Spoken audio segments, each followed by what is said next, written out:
இன்னைக்கு நடக்க இருக்கிற சாம்பியன்ஸ் டிராபி ஆட்டத்துல ஆப்கானிஸ்தான் அணி ஆஸ்திரேலியாவை எதிர்கொள்றாங்க. இந்த ஆட்டத்துல ஆப்கானிஸ்தான் வெல்லும் பட்சத்துல அடுத்த சுற்றுக்கு ஆப்கானிஸ்தான் முன்னேறுவாங்க. இந்த நிலையில 2023ஆம் ஆண்டு நடந்த ஒருநாள் உலகக்கோப்பையில ஆப்கானிஸ்தான் அணியை கிளென் மேக்ஸ்வெல் தனி ஆளா நின்று வீழ்த்தியது குறித்து பத்திரிகையாளர் ஒருத்தர் ஆப்கானிஸ்தான் கேப்டன் அஸ்மதுல்லா ஷாஹிதியிடம் கேள்வி எழுப்பினாரு. மேக்ஸ்வெல் குறித்த கேள்வியை எதிர்கொண்டவுடன் ஆப்கானிஸ்தான் கேப்டன் கோபமடைஞ்சு மேக்ஸ்வெல் மற்றும் ஆஸ்திரேலியா அணியை வீழ்த்தியது குறித்து பேசியிருக்கிறார். 2023 ஒருநாள் உலகக்கோப்பையில ஆஸ்திரேலியா அணிக்கு எதிராக வென்றா அரையிறுதிக்கு செல்லலாம் அப்படின்ற நிலையில ஆப்கானிஸ்தான் அணி இருந்தது. அப்போது ஆப்கானிஸ்தான் அணி முதல்ல பேட்டிங் பிடிச்சு 291 ரன்கள் எடுத்திருந்தது.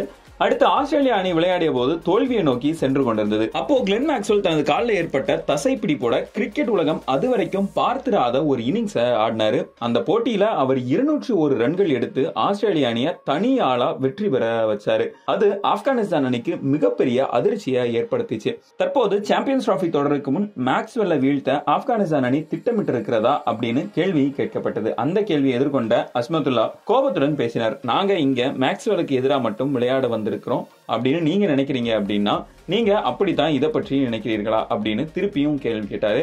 நாங்க ஒட்டுமொத்த ஆஸ்திரேலியா அணிக்கு எதிராக விளையாட தான் திட்டமிட்டு இருக்கிறோம் அப்படின்றதையும் அவர் குறிப்பிட்டிருக்காரு. 2023 உலகக்கோப்பையில மேக்ஸ்வெல் சிறப்பா விளையாடினாரு. ஆனா அது வரலாற்றின் ஒரு பகுதி மட்டும்தான். அதன் பின் நாங்க அதே அணியை 2024 T20 உலகக்கோப்பையில வீழ்த்தி இருக்கோம். நாங்க ஒவ்வொரு எதிரணிக்கும் எதிராகவும் இதே போலவே திட்டமிடுறோம். நாங்க இங்கு ஒரு தனிப்பட்ட வீரருக்கு எதிராக விளையாட வரல. நாங்க அனைத்து அணிகளுக்கும் எதிராக சிறந்த திட்டத்தை செயல்படுத்த முயற்சிக்கிறோம். மேக்ஸ்வெலுக்கு எதிராக மட்டும் நாங்க விளையாடல, ஆஸ்திரேலியாவுக்கு எதிராக நாங்க விளையாடுறோம் அப்படின்னு அவர் குறிப்பிட்டிருக்காரு.